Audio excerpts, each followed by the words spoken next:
nothing. Chicks for free. Nothing. And the chicks for free. Making money for nothing. And the chicks for free. Look at that, look at that. Money for nothing. Chicks for free. Money for nothing. Chicks for free. Get your money for nothing.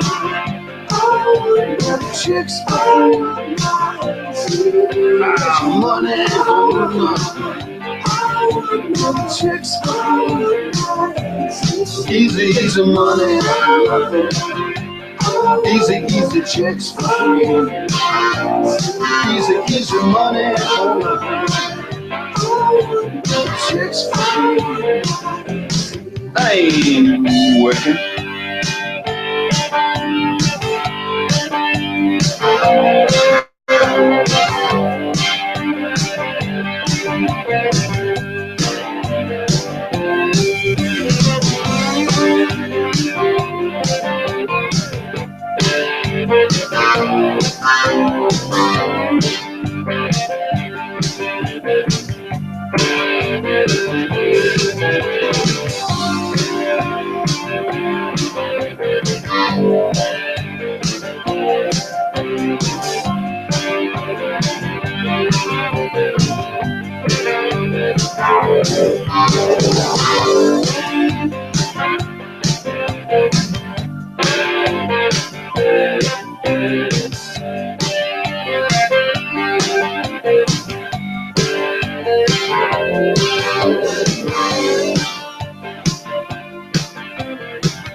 It's like a jungle sometimes, it makes me wonder how I keep from going under. It's like a jungle sometimes, it makes me wonder how I keep from going under.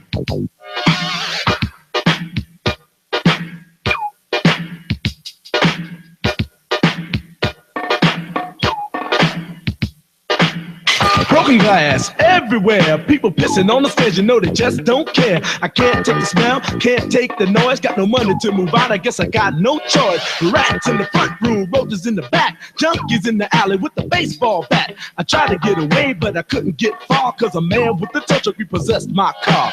Don't push me, cause I'm close to the edge. I'm trying not to lose my head. It's like a jungle sometimes, it makes me wonder how I keep from going under. Standing on the front stoop, hanging out the window, watching all the cars go by, roaring as the breezes blow. A crazy lady living in a bag, eating out of garbage pails, used to be a fag hag, such a dance to tango, skipped the life and tango. A zircon princess seemed to lost her senses, down at the peep show, watching all the creeps, so she could tell her stories to the girls back home. She went to the city and got so diddy, she had to get a pitch, she couldn't make it on her own. Don't push me, cause I'm close to the edge. I'm trying not to lose my head. It's like a jungle sometimes, it makes me wonder how I keep from going under.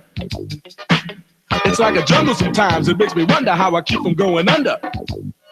My brother's doing fast on my mother's TV. Says she watches too much, it's just not healthy. All my children in the daytime, Dallas at night. Can't even see the game or the Sugar Ray fight. The bill collectors, they ring my phone and scare my wife when I'm not home. Got a bum education, double-digit inflation. Can't take the train to the job, there's a strike at the station. Neon King Kong standing on my back, can't stop to turn around. Broke my sacroiliac, a mid-range migraine, cancer membrane. Sometimes I think I'm going insane, I swear I might hijack a plane. Don't push me, call, close to the edge. I'm trying not to lose my head. It's like a jungle sometimes, it makes me wonder how I keep from going under. It's like a jungle sometimes, it makes me wonder how I keep from going under.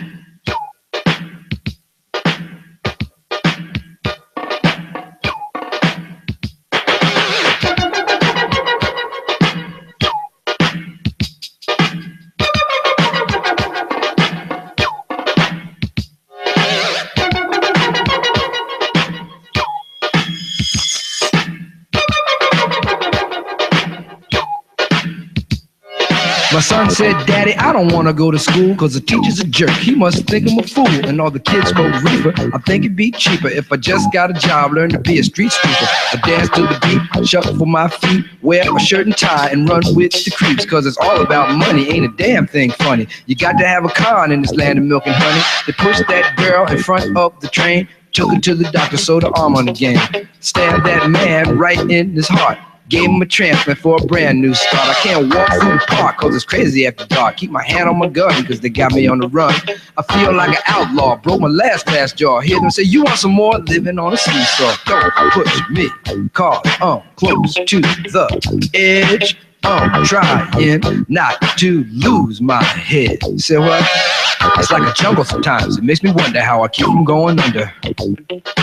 It's like a jungle sometimes, it makes me wonder how I keep from going under. It's like a jungle sometimes, it makes me wonder how I keep from going under. It's like a jungle sometimes, it makes me wonder how I keep from going under. A child is born with no state of mind, blind to the ways of mankind. God is smiling on you, but he's frowning too, because only God knows what you'll go through. You'll grow in the ghetto, living second rate. Good morning, everyone. Hey, somebody knows me out there. Welcome to the Oregon Shakespeare Festival and the culminating event of the inaugural year of the Living Ideas Art and Community Dialogue Series. Interactive debate. Does economic recovery benefit everyone? My name is Rob Goodwin, and I'm a member of the OSF Education Department, and I'd like to welcome you here today to the Thomas Theater here at good old Ashland, Oregon. And if you're on the interweb, thanks for being here this morning. We're glad you're here. Throughout the debate, my colleague Jay Shepard, giveaway Jay Shepard, will be monitoring the web and talking to us in a very integrated fashion so that we can broaden our audience, not just for folk who are on site here at the Thomas Theater, but for folk who may be anywhere to engage in this broad conversation. As I mentioned, today's interactive debate is the culminating event of 5 months of engagement programming called the OSF Living Ideas Art and Community Dialogue Series. I'm very happy and smiling because it's been a long road. And this is the last event of 5 months of community engagement programming and really a year and a half of planning to start having interactive engagement programs that come from our hill here in Ashland and going down and out into the community at large. And so we've had a great time getting inside those programs and dealing with pitfalls as well as great joy and successes. So we're glad you're here to be a part of the ending event. This year's programming worked with issues coming from our American Revolution's world premiere production of Sweat by Lynn Nottage, and dealt with the issues of loss of industry and the resulting effects on communities and the people who live in them. So like I said, I'd like to give a heartfelt thank you to our workers at the good old OSF for being a part of this process of our origin and producing, as well as our fiscal sponsors, Oregon Humanities and the Doris Duke Charitable Trust. I think that is, no, it's the foundation, not the trust. So we need to get that right so we can continue the process.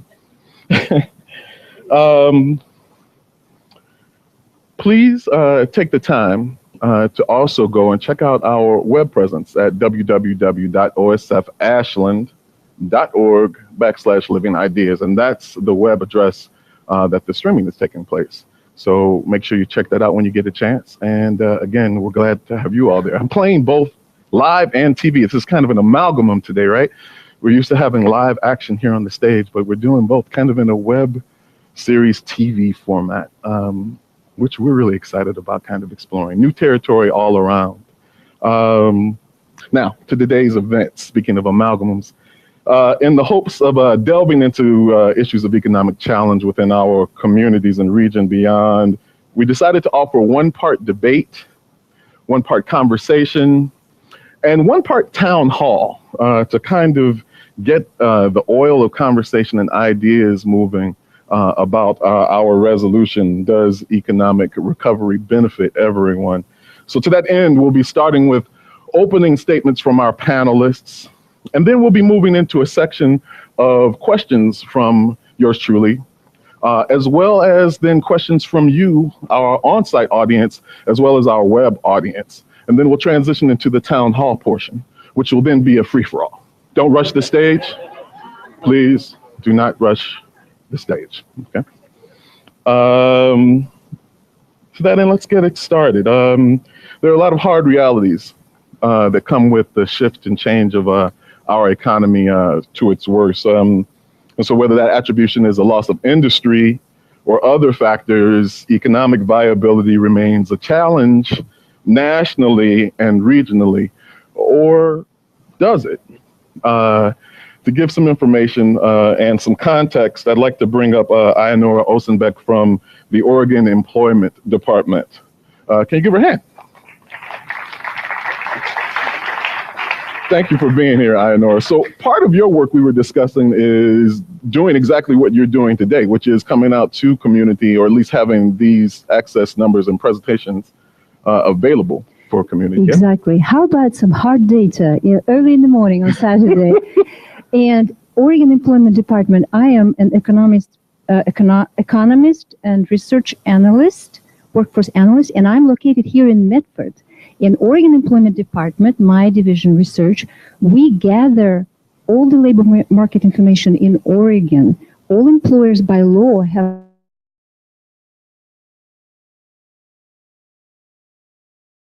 data, of course, where we can aggregate and give out the numbers, trends, and forecasts. So I just want to show you a few numbers about what happened here in the Rogue Valley, Jackson, Josephine counties from about the 80s, in the beginning of the 80s to today. A few key numbers. Let's get it started. Louder, closer. Got it.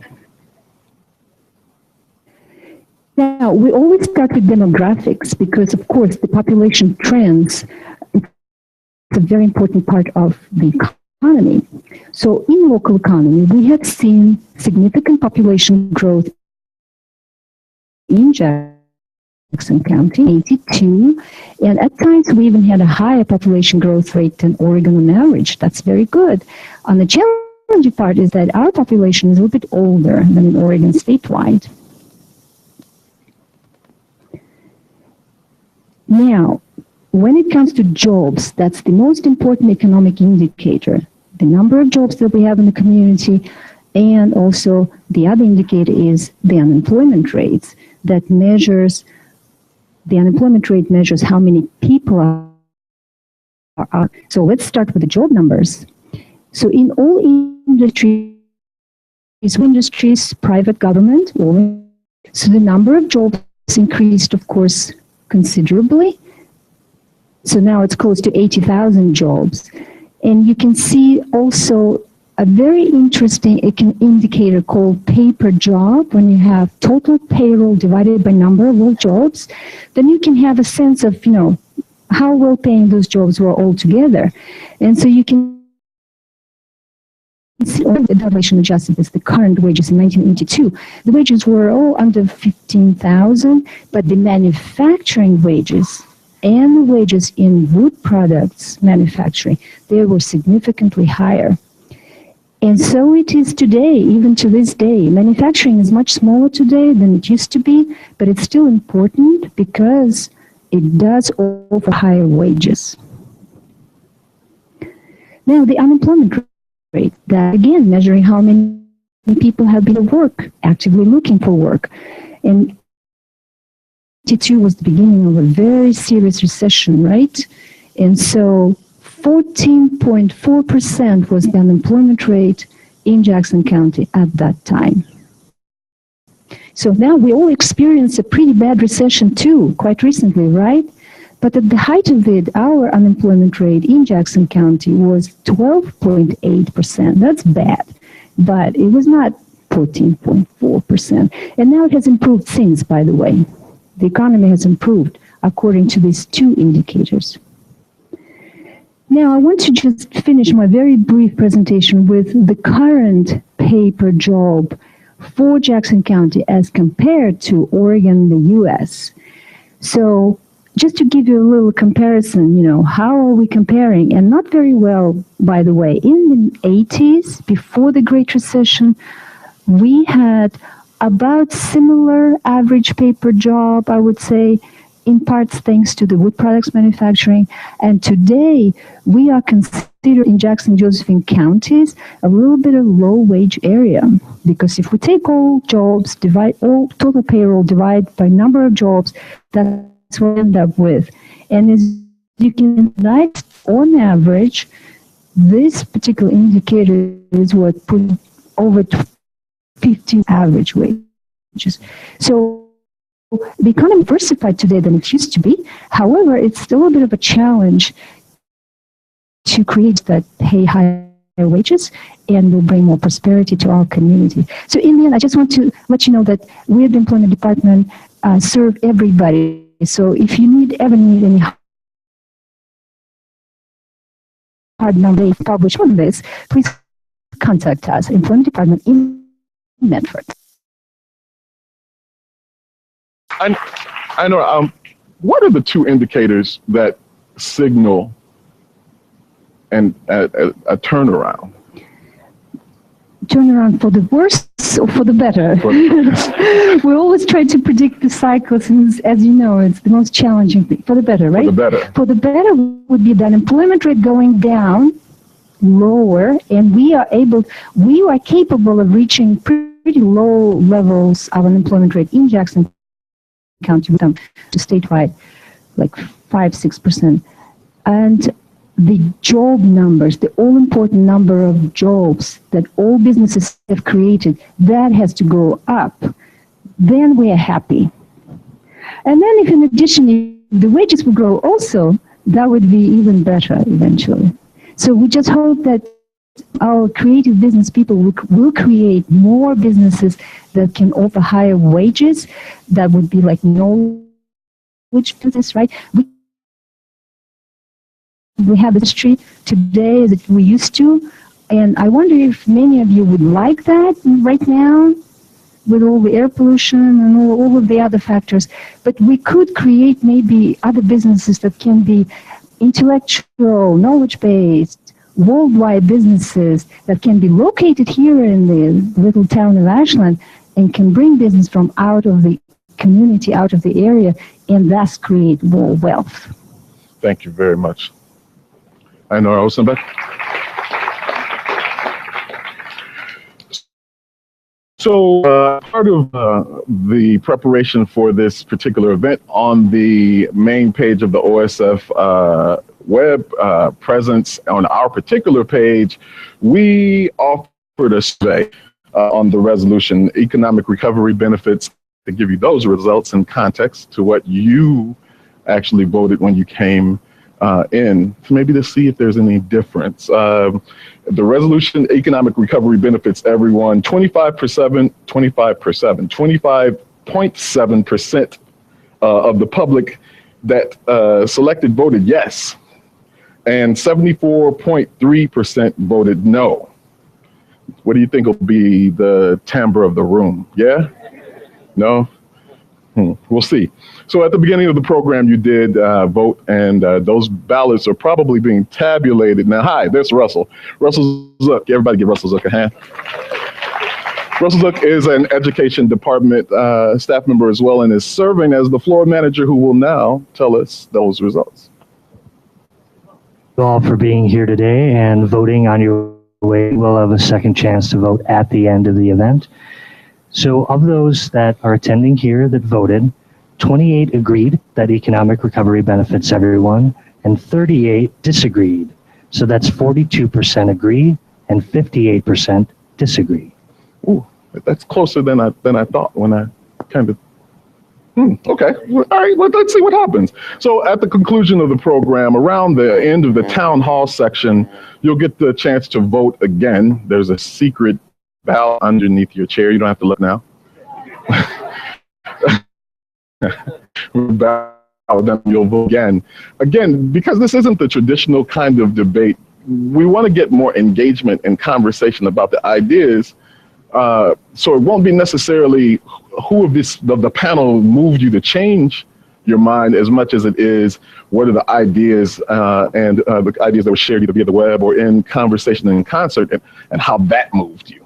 So take that into consideration and we'll move on. So without further ado, I'd like to bring the panelists up to the stage. Please welcome these good people.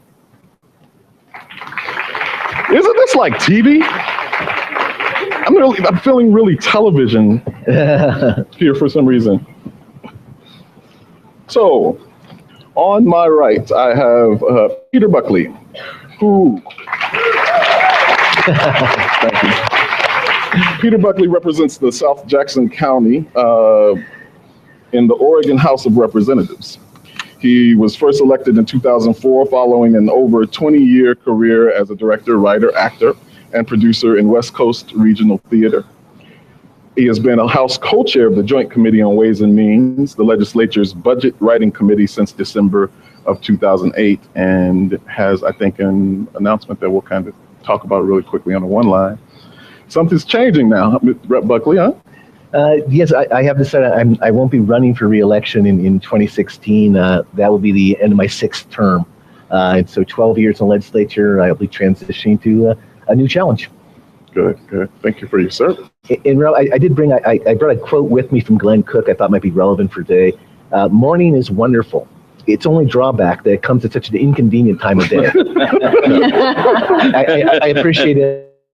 Most definitely. Thank you for being here. To his left is Luis Alfaro, who is a Chicano writer-performer known for his work in poetry, theater, short stories, performance, and journalism. He is the first ever resident playwright of the Oregon Shakespeare Festival. Woo! Courtesy of an Andrew W. Mellon Foundation grant. Alfaro is also an assistant professor at the USC School of Dramatic Arts and a producer-director who spent 10 years at the Mark Taper Forum, director of new play development, and co-director of the Latino Theater Initiative. Alfaro is the recipient of a John D. and Catherine T. MacArthur Foundation Fellowship, popularly known as the Genius Grant, awarded to people who have demonstrated expertise and exceptional creativity in their respective field. His plays and performances have been seen throughout the US, Canada, England, France, and Romania. Thanks for being here, Luis. So happy to be here. Good morning, everyone. I don't have a quote, but I thought I would lower the standard considerably by saying that we were sitting down there, I realized that my zipper was down.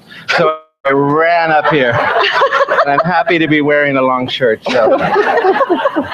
On that note. We got to that. Yes. Engagement. That's the MacArthur speech.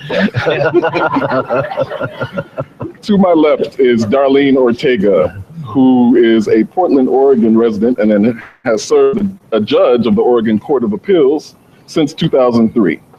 She is the only woman of Hispanic heritage and the first woman of color to serve as an Oregon on the Oregon Appellate Court. Before joining the Court of Appeals, she practiced law first in Detroit, Michigan from '89 to 1992, and then in Portland, where she specialized in complex civil cases and appeals. Thanks for being here, darling. I was telling Rob this morning that I have a recurring dream/nightmare that I'm actually appearing in a play at Oregon Shakespeare Festival. And I think it might be coming true in the nightmare sense this morning, but we'll see how I do. And to her left is Linda Wilcox Young, who is a professor of economics and chair of the economics program at Southern Oregon University. She also teaches in the international studies and the gender, sexuality, and women's studies. She received her PhD in agricultural and resource economics from the University of California at Berkeley, and has also held teaching positions at Middlebury College and at the University of Vermont, where she where she was recognized as Outstanding Teacher of the Year. At Southern Oregon University, Professor Young served for 10 years as chair of the economics department, and more recently as chair of the Department of Social Sciences, Policy and Culture. Thank you very much for being here. Okay, first round, we begin with opening statements. Arguing, I should say discussing the resolution, economic recovery benefits everyone, is Representative Peter Buckley. And I should add that these may not be the positions of the panelists, but for the framing of the resolution, we're going to offer points of view and then kind of jump off from there. Thank you, Rob. So when the festival asked me to participate in this debate, the request was also made to recommend a colleague or business leader to argue for the statement, economic recovery helps. Arguing against the statement, given the vast inequalities in our economy, struggles of the middle class, and 22% of our children living in poverty in our state. So I contacted a former Republican colleague and asked if he would be on the team in favor for the debate, and he declined, stating that he believed our recent international trade deals, for instance, have served to benefit the top, but American workers have not benefited. And I can understand that. But as I kept considering the exact statement, economic recovery helps everyone, I began to see that we both misinterpreted what the statement is saying. We both had leapt to the interpretation of a 5-word statement. Actually, we were reading a word into the statement that isn't there. We'd immediately jumped to reading it as economic recovery helps everyone fairly. And you might have done the same thing. You might have added that 5th word, fairly, or something along those lines. And I think the reason that the jump is made so easily is that the unfairness, the inequality of economic recovery is so painfully clear. But that's not what the argument is. It's just these 4 words, economic recovery helps everyone. And I agree with that argument. When we're hit by a financial crisis such as the Wall Street collapse of 2008, when millions lose their jobs, millions lose their houses, basic services are cut, families struggle. When we live through the misery of a Great Recession, recovering from that crisis is far, far better than being in it. Not being in that misery is a good thing for everybody. It does not say that there are not still too many people struggling, because there are. The argument says that recovering from financial disaster helps everyone. Economic recovery helps everyone. Let me use our state of Oregon as an example. When the Great Recession hit, our state went into free fall. Foreclosures skyrocketed, and unemployment did as well. The projected revenue for the state budget fell so far and so fast that we were in discussions on closing down our public schools more than a month early, on closing our court system for weeks at a time, and even closing prisons.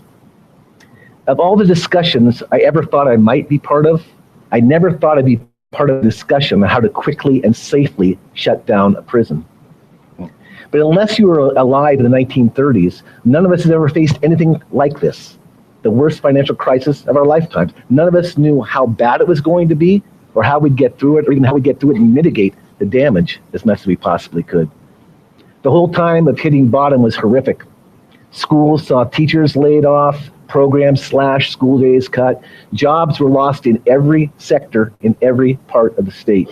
The need for assistance from state programs increased hugely, while the budgets to provide that assistance were cut. The public employee retirement system lost 23% of its assets in just 1 year. Students in our community colleges and universities saw tuition increases that forced many students to give up and many others to end up graduating with massive debt. The list goes on and on.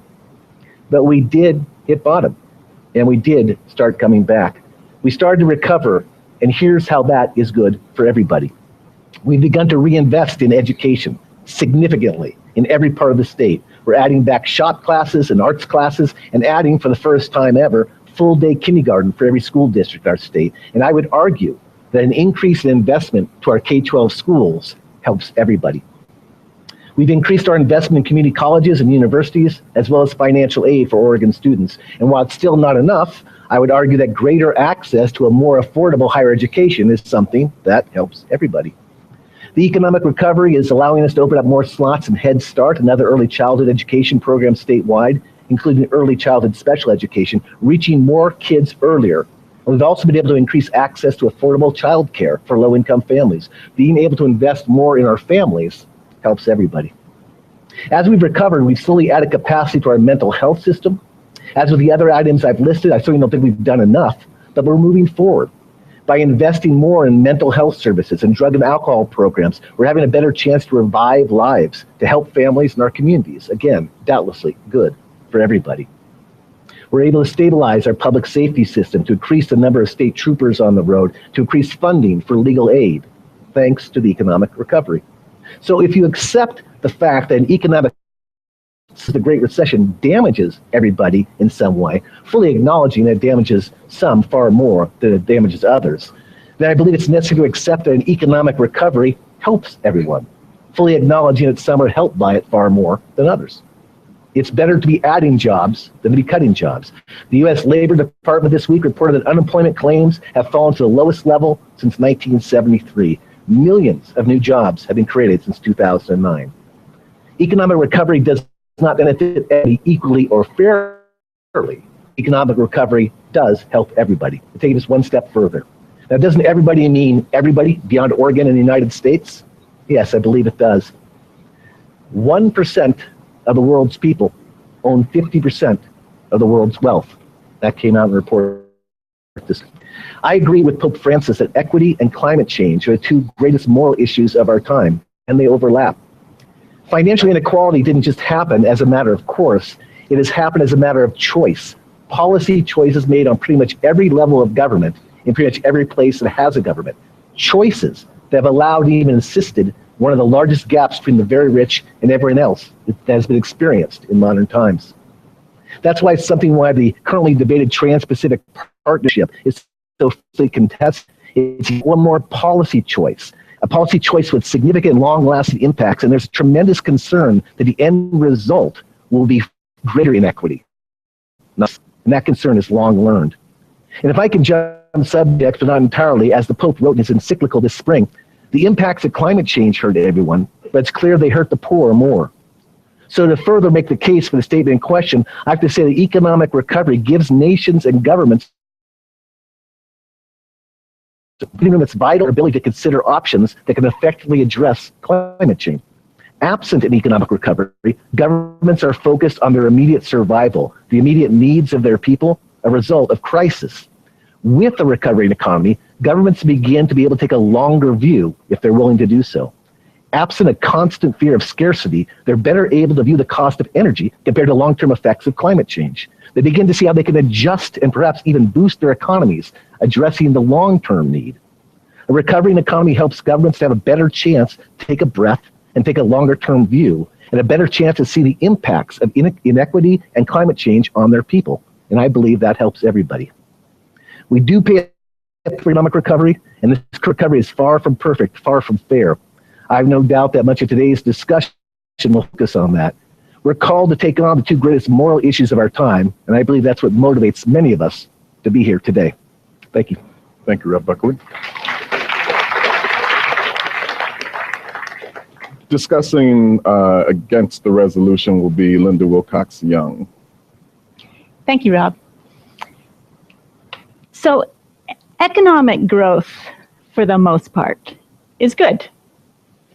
That is to say that generally it's better to have economic growth all kinds of things happen. People lose their jobs. People who are lucky enough to have jobs face job insecurity. They face reduced hours. They face stagnating wages, loss of bargaining power. So getting the economy back on the right track is always the first goal in a time of economic stagnation. But it should not be the only goal. It's certainly not enough. And it shouldn't be the goal in and of itself. In other words, we shouldn't strive for economic growth above all else. We shouldn't sacrifice other important goals for the end all and be all of economic growth. So we know that trickle-down economics doesn't work. If it did, then maybe we could have a singular focus on achieving economic growth. But the facts are clear. Economic growth does not benefit everyone. It doesn't even benefit the majority of people. It doesn't even benefit the average person. So forget trying to argue that economic growth benefits every individual. It doesn't even benefit the vast majority of people as a whole, with some gaining and perhaps some losing. I hate to tell you, but the only group that benefits as a whole is the group at the top, whether it's as the 1% or the 10%, and unfortunately, it's getting worse. Those at the top have always benefited more than the rest of us as the economy posts gains. But in the past 35 years, that group as a whole has benefited exclusively. So what evidence can I give you for these assertions? Well, frankly, almost any statistic you choose to look at will tell the same basic story. But I think the most dramatic way to parse the data is to look at what has happened since 1980 and compared to the previous 30-year period. In the 30 years before 1980, GDP per capita, real GDP per capita adjusted for inflation, nearly doubled. And the bottom 90% of income earners gained 40% of that total income. Now, that might not seem great that the bottom 90% earned 40% of the total income growth, but it's absolutely stupendous compared to what has happened since. Since 1980, that same statistic, real GDP per capita, GDP per person adjusted for inflation, has grown nearly as much as it did in the 30 years before. But the gains from that growth have seen a very different distribution. Average income adjusted for inflation for the top 10% of income earners has increased almost 80%. But for the bottom 90%, it's actually decreased. It's decreased for that group, that bottom 90% of income earners, it's decreased by almost 10% since 1980. So why the change? What's happened if you look at those two time periods? How has it changed?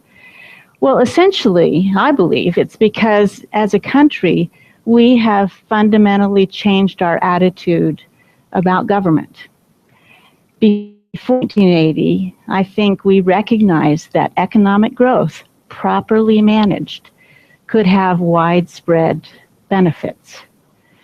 But after 1980, we as a country really bought the argument that unfettered capitalism would achieve the best results for everyone. And we systematically started to deregulate and to disinvest in the economy, all the while permitting the excesses that have become all too familiar and the growing inequality that we seem now to feel is just inevitable. But I think it's time to recognize that this was a choice. We have made a choice to let things get the way that they have become, and that just expecting that economic growth is going to trickle down is really not going to cut it anymore. So I applaud everything that the state of Oregon is doing, and everything that Peter has talked about. All the investments the state is making in education and infrastructure. But I think Peter's comments are really a testament, and the state of Oregon's actions are really a testament to the realization that economic recovery is not going to benefit everyone unless it's well managed. And in many ways, I think it's going to be up to state and local governments to carry this forward, because we don't seem to be able to get it done at the national level. But unfortunately, unlike Oregon, it looks like many states are actually going in the opposite direction. Thank you.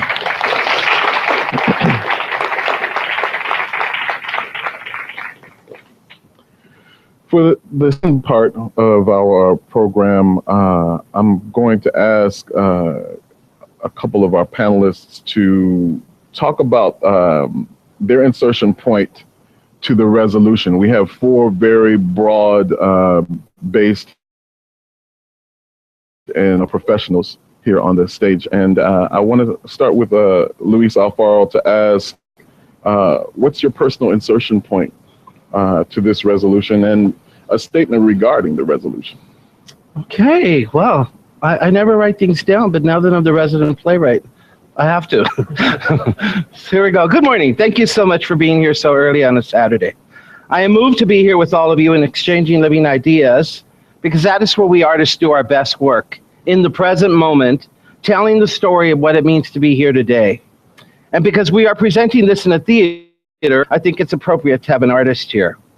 I like to think of myself as a citizen artist, which is to say that I make most or all of my work in community. In the last 15 years, I have been going around the country doing residencies where I end up to a year living in a town and then writing about it. But I also like to think of myself as an invested citizen, bringing what I do as an artist, the thinking, the making of the work, part of the experience of being in community and being an essential member of my neighborhood. I also call myself a public parent.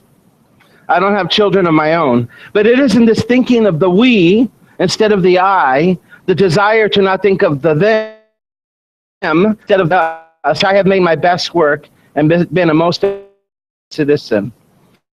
I have also been a union organizer, an AIDS service center manager, and at one point, I managed the largest gay men of color consortium fighting the HIV/AIDS crisis, in which people of color die at a disproportionately higher number. I've also worked for the ACLU, teaching people how to get a long history of civil disobedience. 16 arrests, very proud of them all.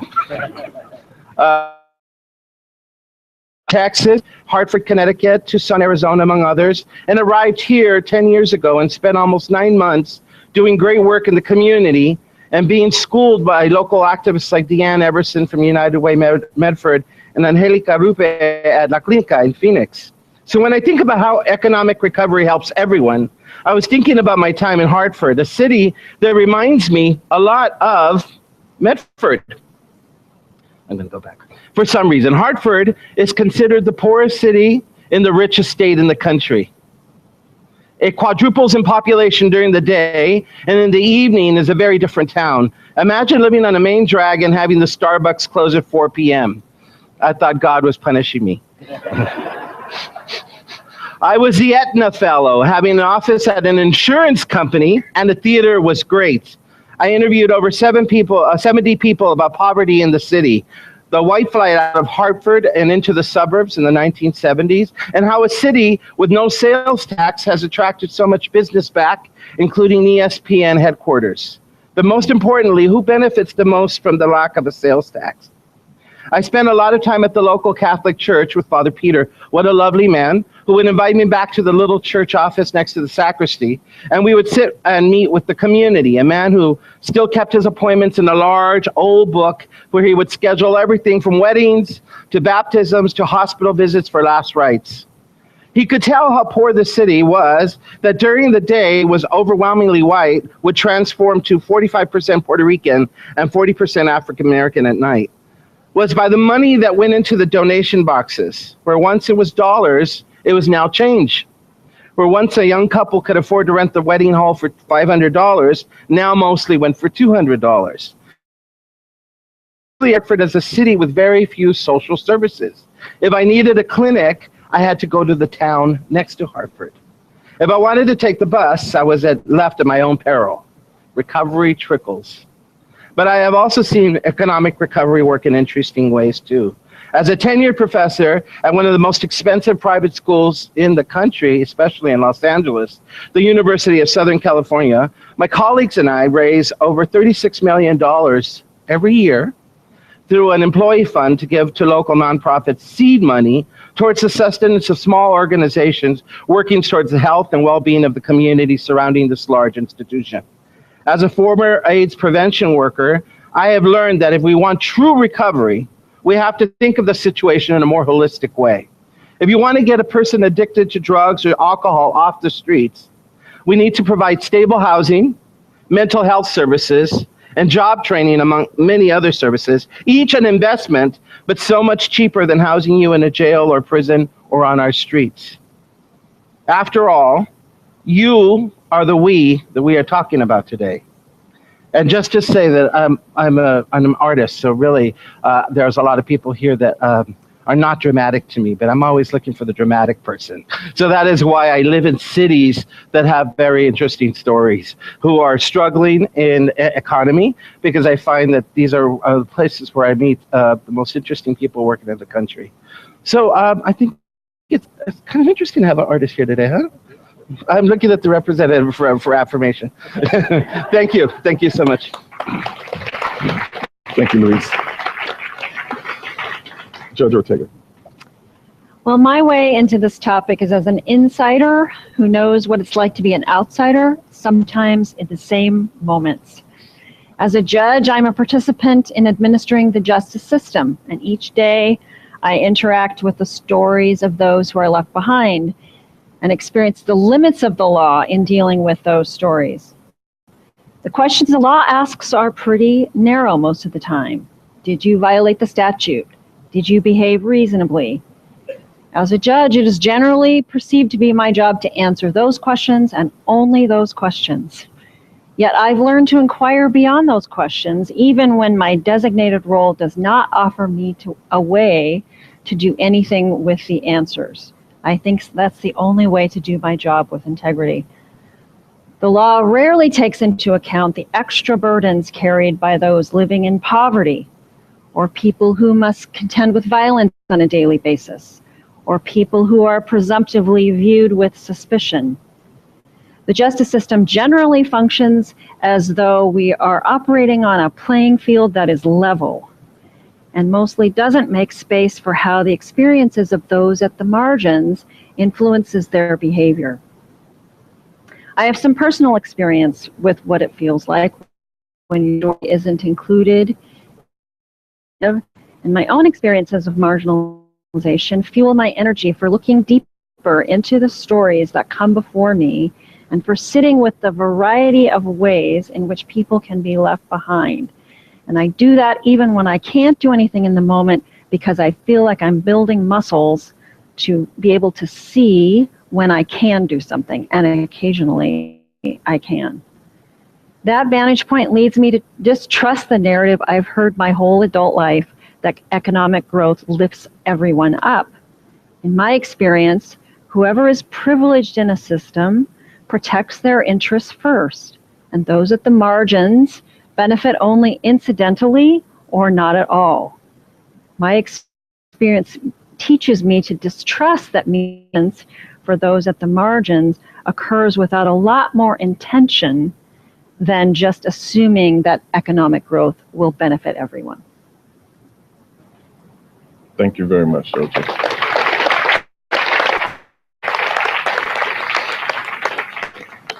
So I'd like to offer an opportunity to Rep. Buckley and Professor Wilcox to, if you'd like, and if you have any insertion points personally, to offer them as well. Well, I'll just say a couple of words. because as everyone has already heard, I'm an economist. And so this is a topic that would be a logical topic for me to discuss. But frankly, I have to tell you that I became an economist because I have a passion for exactly this kind of thing. I have a passion for understanding how economic forces, broadly speaking, impact individual people and families, and how they make a difference for better or for worse in people's lives. And I also have a passion for trying to help people understand things that they hear about the economy and about economic results. I'll tell you one kind of sort of interesting story that I guess is maybe apropos to our current political era, which is that I guess it was in 1988, I was watching a presidential debate on the television. And at that point, the presidential candidates were George H.W. Bush, running to succeed Ronald Reagan, and Michael Dukakis on the Democratic side. And there was one question posed by the moderator, which went, I believe, first. Well, I don't remember actually to which candidate it went first, but the question was about funding for education. And so Bush was defending the Reagan administration and said over the past administration, government funding for education has gone up. And then it was Dukakis' turn, and Dukakis said exactly the opposite. He said over the past administration, government funding for education has gone down. And so there I am in my living room watching this debate, and I'm thinking, okay, so somebody's lying, right? The moderator is going to figure this out and kind of call the person on it. The moderator said, thank you very much, and went on to the next question. And I'm in my living room screaming at the television. So what's going on? Well, the whole point of the story is that one of them was speaking about funding in real terms, in other words, adjusted for inflation, had definitely gone down. And the other person was referring to funding for education in nominal terms, just the actual dollars, which had gone up. Well, people should, first of all, recognize there are two different ways you can measure numbers, but also recognize which is the more important one to be citing and be interested in. And clearly, if every dollar of education spent on education buys less education, then it doesn't do any good to actually spend more dollars. So that was probably a turning point in my life when I said, people need to understand these things. I have an economics lesson really quickly, but can you give one really quickly on the difference between the two? Just so we're all working from the same. Well, just that particular just talking about. Mm-hmm. So numbers and the income numbers that we saw earlier on the slides, in fact, we heard that those were not adjusted for inflation. And so you could see there was actually quite a big difference between the income levels in 1982, I think was the year, and then now. Well, that might look like a great thing, but if you adjust for inflation, so in other words, what do those dollars buy, you'll actually see that it's not such a rosy picture, and that those average incomes have gone down because they don't cover the increases in the cost of living. They don't buy as much as they would. That's right. Yeah. Okay. Thank you. Mm-hmm. Rob, thanks.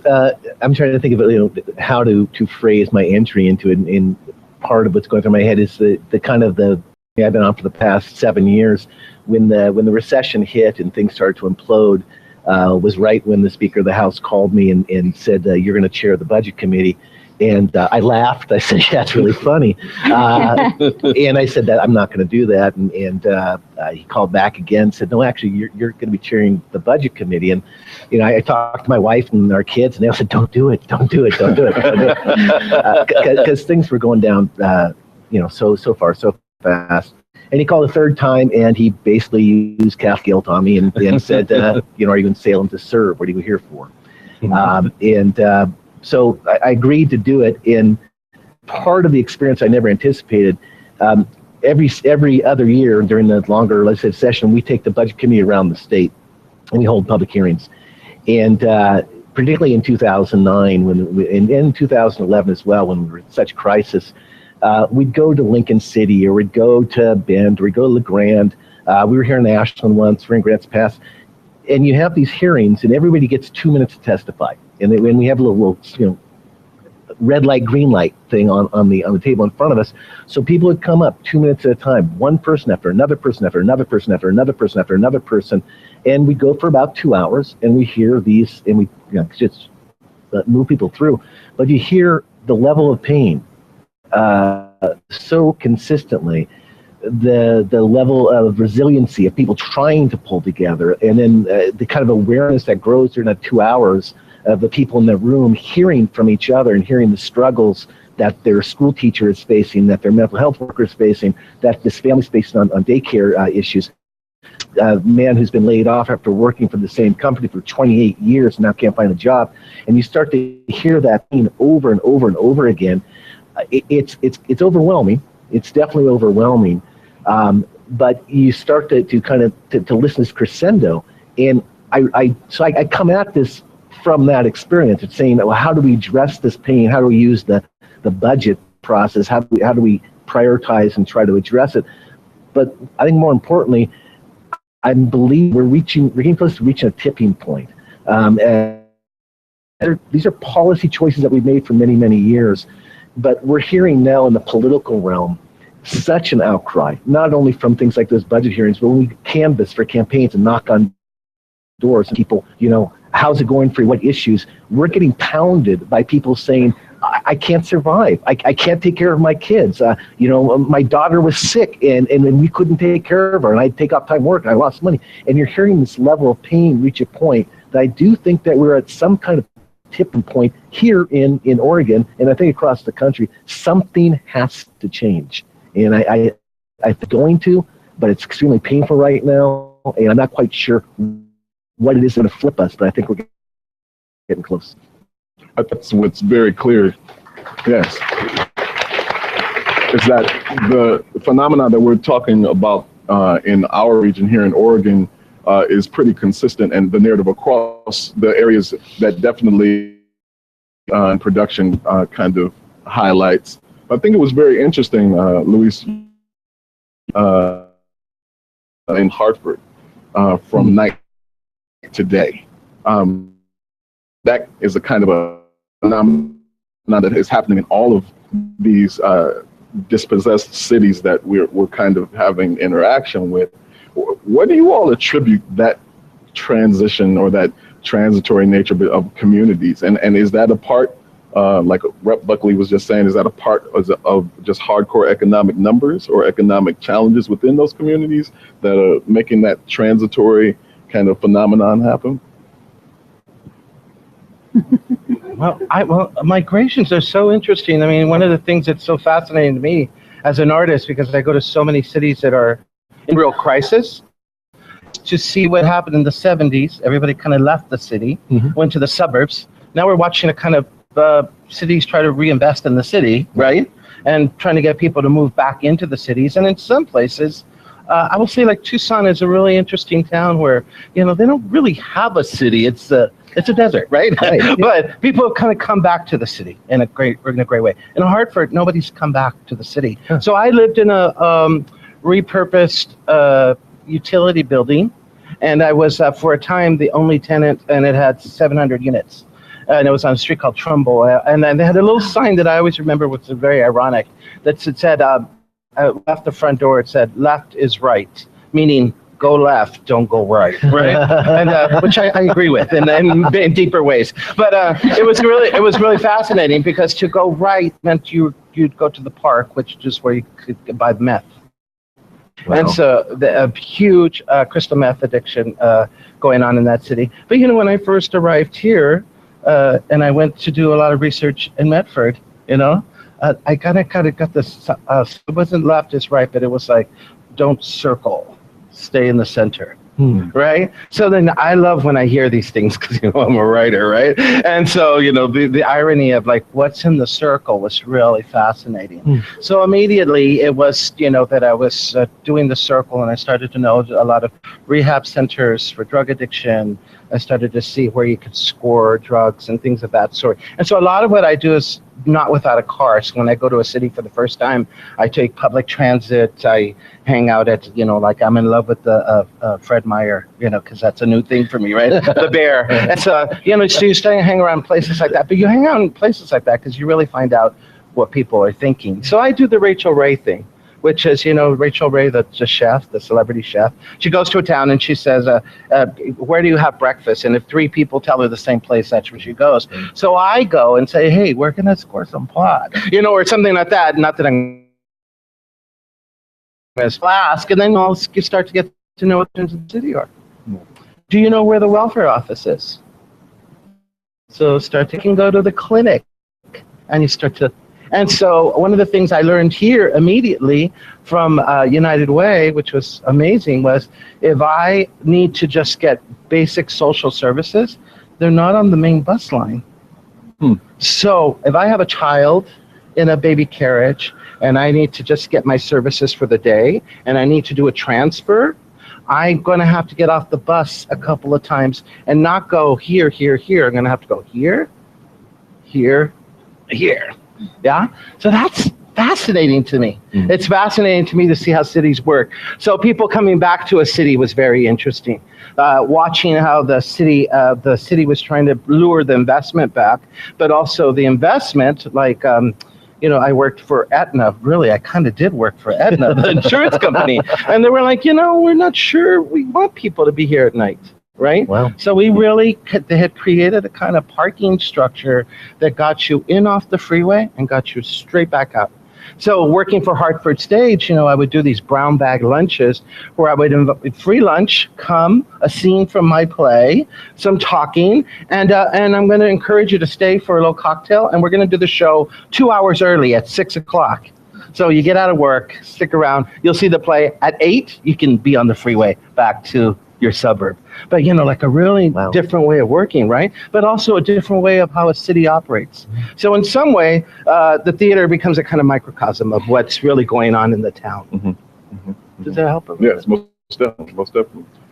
I think some of the things you pointed out highlight an interesting aspect of ways in which economic development doesn't benefit everyone. A lot of cities are reinvesting in their downtowns, but those investments are meant to attract people with means. And so those investments are forcing out people who can no longer afford to rent or live in the downtowns. And I just this morning read an article talking about that in Portland, and there's some incentives that the city has put into place to build affordable housing, and that money is just sitting there not being used because developers are not taking advantage of it because it's more advantageous to them to build these beautiful high rises that bring in the money. And so the estimated need for affordable housing is in the 30,000s, and in the last year none has been built. They have to report Portland, even though this fund is sitting there. And I think that illustrates part of the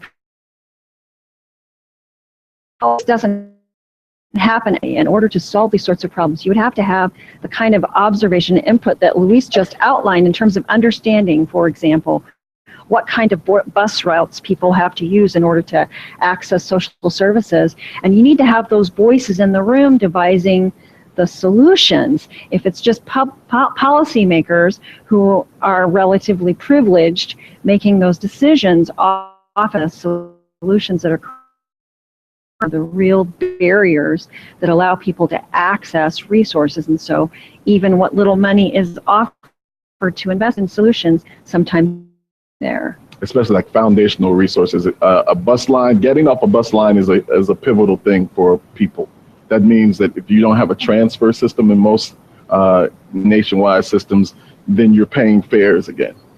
I mean, I know that's very primary, but I think it's worth explaining a little bit, because then you have to be very thoughtful in terms of your route for the day. And I'll speak personally to that, because having been one of those people, pre my jaunt to the Northwest, I had to consider that, you know, and I think it's far more of a primary concern than we think of. But it's a primary concerns that is, I think, what you're kind of talking about in terms of the brain trust that needs to be in the room. Well, and often when they are in the room, they fought their way to get in there, and they are fighting to have their voices heard. And the way the questions are framed don't facilitate the voices of those who are powerless or those who are at the bottom of the economic structure. And I know this in part because of intentionally engaging with marginalized communities, and I hear these stories over and over again, and I even experience it myself in the system that I'm in, because I often come from a perspective that's outside the dominant group. Often I'll have thoughts, but it's very hard to figure out a way to bring them into the discussion because the framing of the questions doesn't make my thoughts particularly relevant. And I think if I'm experiencing that as a judge, I can't even imagine for people who are living in poverty, struggling to get there, struggling to have their voices heard in the room, don't have a legitimate place at the table. Their voices are not going to be heard unless we very intentionally create space for them to speak, create space for them to help us frame the right questions even. Well, I think I kind of go off on a little bit on what the judge is talking about from a policymaker's point of view, and using the housing issue as an example. And I think you hit it. The reason why affordable housing isn't being developed because more money can be made through other avenues, even though there are dollars there in favor of it. Many other states have inclusionary zoning as part of their policies, which basically means a community can say, developer, if you're going to develop 36 units, 6 of those units must be affordable under this definition. Oregon doesn't have that. It was changed in, I think, 1998. Washington County was grandfathered in, but the rest of the state doesn't have it. We've been trying ever since to get it back, to get that policy change. But the voices in the room are the voices of the realtors and the voices of the developers who are going to make the most money by not having inclusionary zoning as a tool for affordable housing. So I think you're 100% right on that. And the incentive, there isn't an incentive for the political system, for the government to create that space for other voices. There's not the incentive for that to happen. So we're not the dynamic that we have to solve somehow. There are some signs that the Oregon Student Association, for instance, I'll mention, has become so much more organized in the last 10 years to the point where now at the end of the session, we're getting the final discussions on the education budget. They're in the room now. The Oregon students are in the room now because they've gotten organized. But I think it's because they felt pain, they found a way to get organized, and so they're starting to make some progress. And to push back on one thing, Rob, I think you were getting to on the whole thing about the evolution of cities and what's happening to us.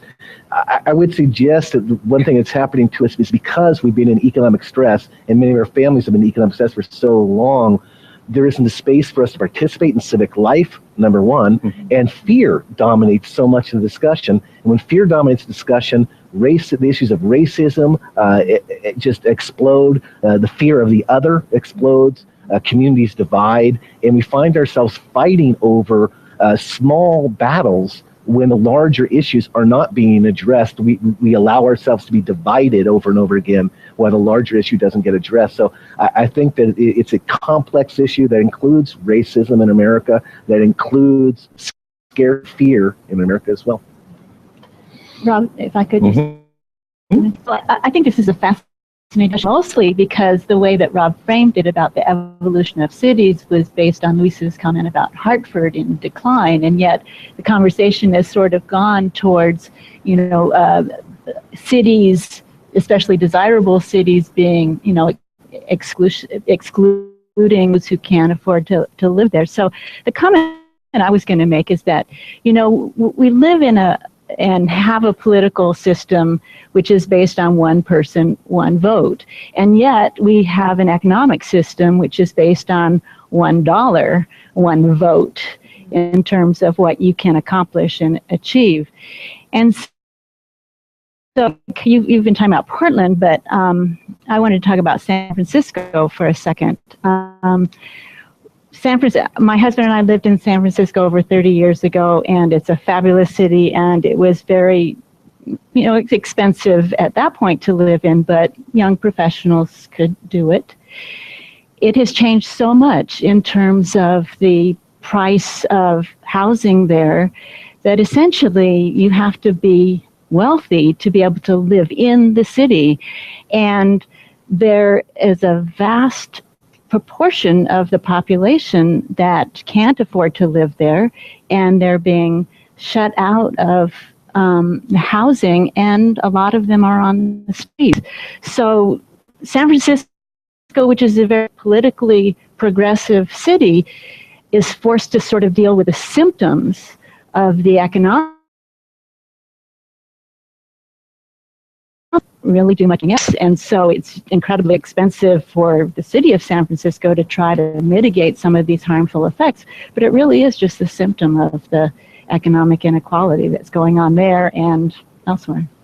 I want to transition, and maybe that's a good transition into our own area and looking at smaller cities like Reading, Pennsylvania, but where sweat is set.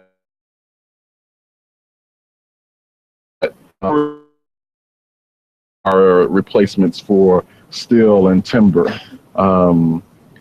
And this might be a general question for the whole, and maybe Professor Wilcox, you can jump in as well. But how do these new industries compare to the old in terms of income, and are they purely service and orientation? In other words, going back to that idea of, is the dollar equaling livable, sustainable wage in this new set of economy versus the old? Well, I think it's clear that it's not. I mean, just the information from the employment department was showing how that we're not keeping pace in terms of what an average family salary and what their income is. And interestingly enough, the production of sweat here is being mirrored in the city of Albany, Oregon right now, where there's a steel workers strike.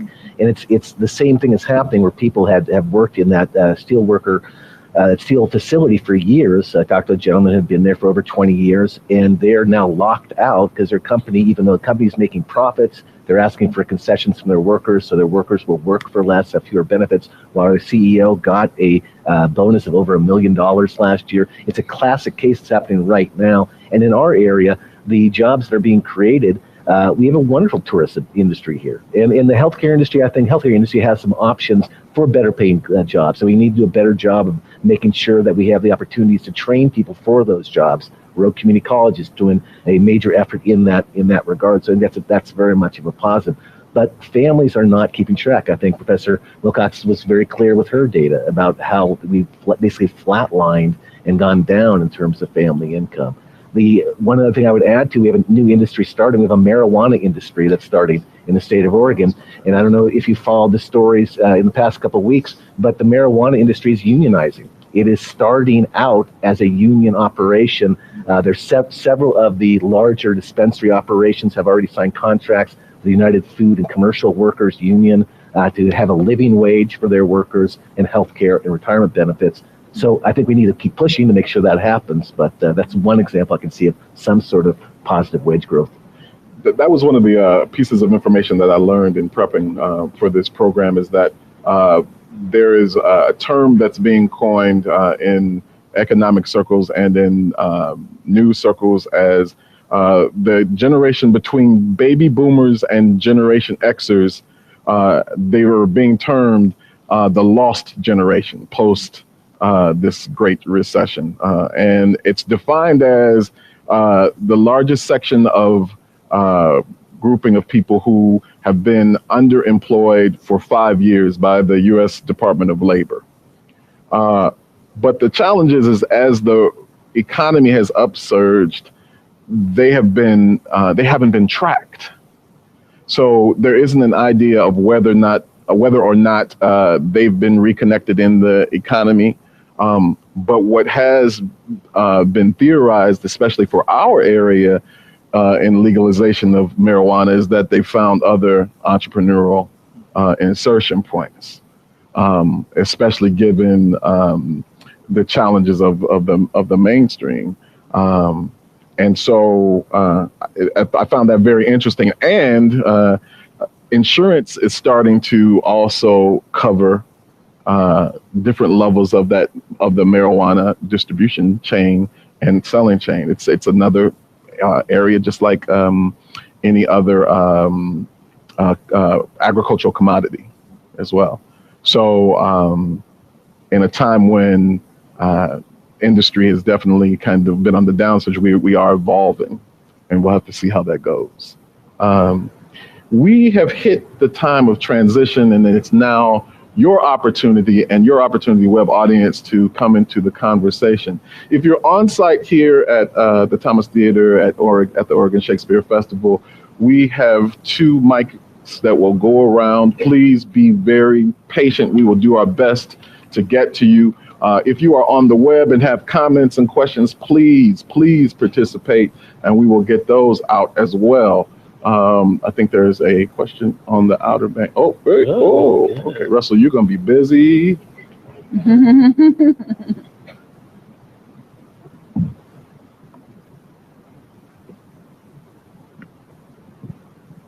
Thanks very much. My name is Donnie McClurk, and I'm from the Post-Growth Institute, which is based at SOU.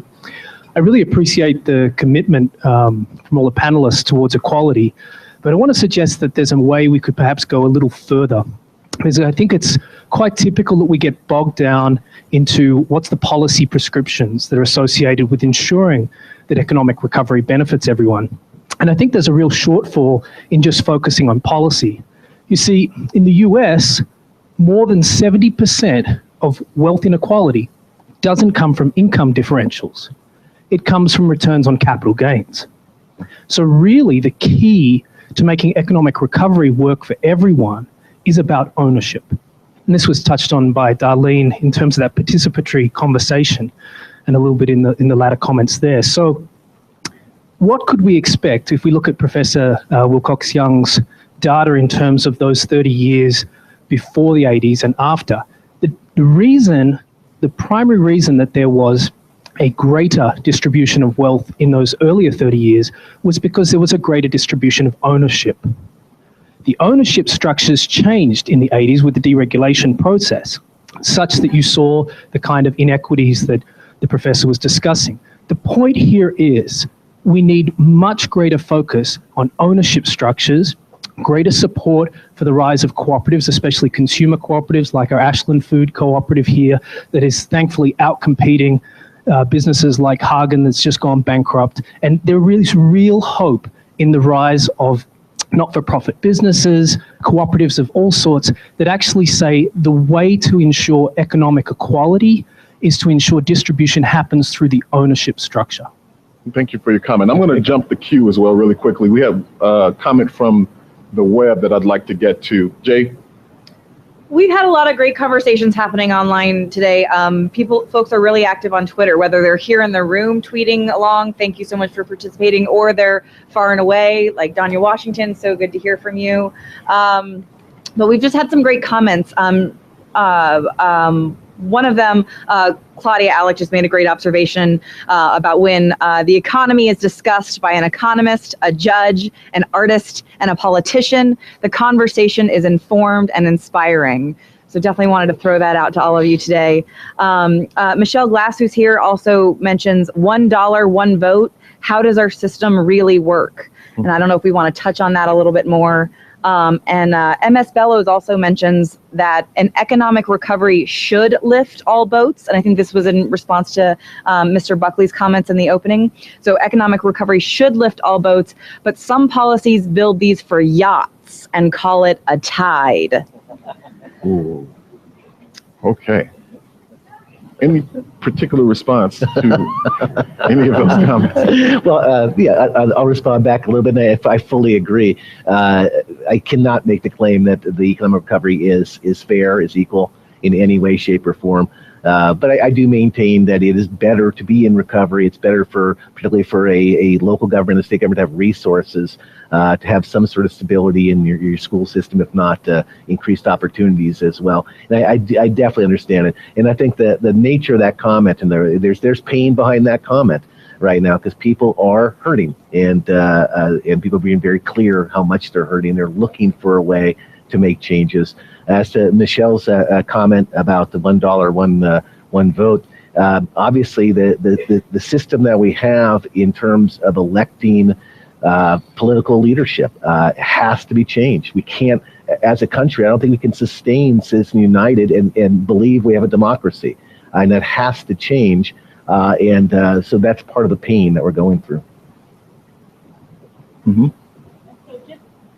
I think the $1 one vote was based on something I said, so I just want to make it clear that's how we make economic decisions. I didn't mean to say that that's what we make, how we make political decisions, although point well taken, that dollars do influence political votes too.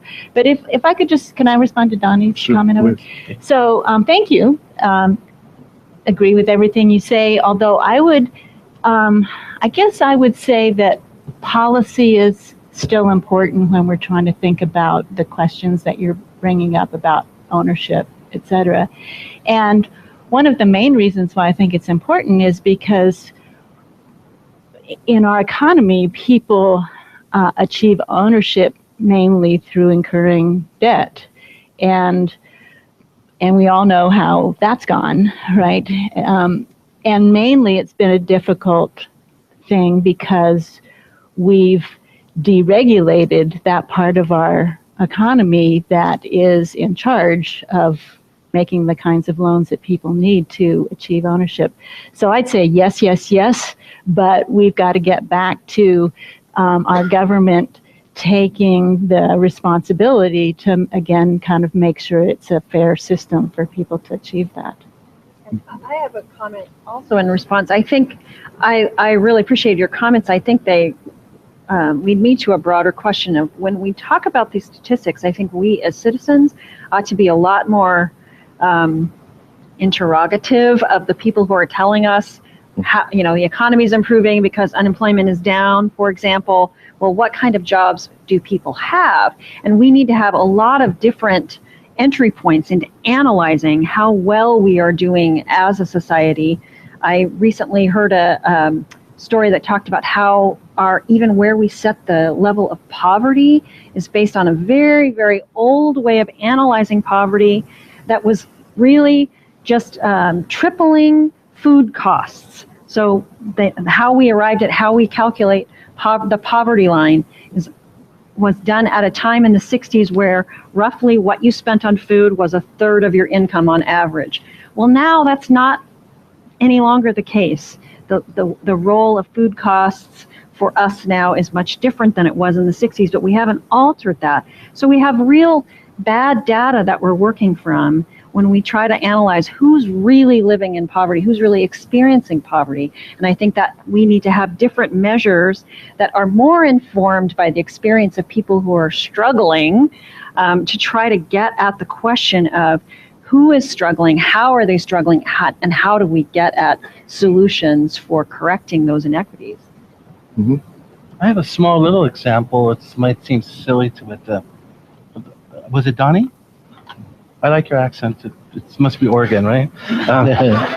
I was thinking of Good Vibrations. Do you guys know Good Vibrations in the Bay Area, which is in the business of pleasure, right? And it's an employee-owned business that sustained for quite a number of years a lot of struggling artists who all took ownership in the company, and they're in the business of pleasure. And so, lots of sex toys and things of that sort. But it was a major business, and I think it still is a major business in the Bay Area. But it was a good example of like the co-op of pleasure, right? And how for 15, 20 years, it sustained an entire community that was able to then take those ideas of the co-op idea into other businesses in small but really interesting ways, right? And so the challenge, as I think Linda was saying, is they've now all gone to Oakland to do that. But in a strange way, it's still an idea that I think is really viable. Thank you for the suggestion. Right. I Nora said the same thing, coming up with the entrepreneurial idea as a way of upsurging the local economy. Yeah. One of the things that I'm curious about is the emphasis on economic growth itself. And I'm wondering if we tie that to climate change, ecology, if economic growth in itself is actually more damaging to us than the alternatives? Well, one of the questions that I wanted to ask, and maybe it's a delineation as well, is there a difference between economic recovery and economic growth in this conversation? You want to turn to the professor on that one? Yeah.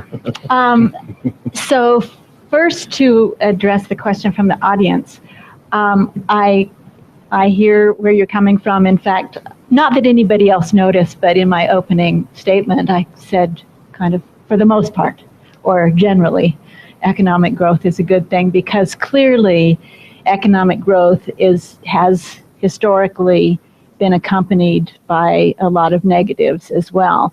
And we can talk about environmental degradation. We can talk about a lot of other things about, lowering living standards, et cetera.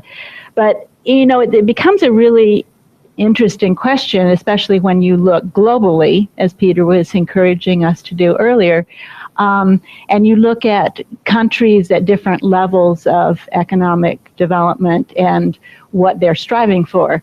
And so certainly we as a country have gone through kind of earlier stages of economic growth and development where we didn't pay very much attention to the negative consequences of that. And only later, when we as a country became kind of able to afford paying some attention, have we at least started to. Clearly, we've got a long ways to go, and we have a lot of people to convince and all of that. But it's something that we, in some ways, have a luxury of doing. Whereas if you look at other countries at lower levels of economic development, their basic mantra is, hey, we want to be where you are. We want to grow. We want to have our economies. We want to catch up with where you are. And if we start paying attention to the environment, then we're not going to get there as fast. It's expensive to start to try to protect the environment. So we, from our advanced position, look at those countries and say, no, but you have to learn from our mistakes. You have to, take care of it now. We're not going to have a planet if you don't. And from their position, they're saying, easy for you to talk, you're already there, sort of. So it's very much, I think, a dilemma.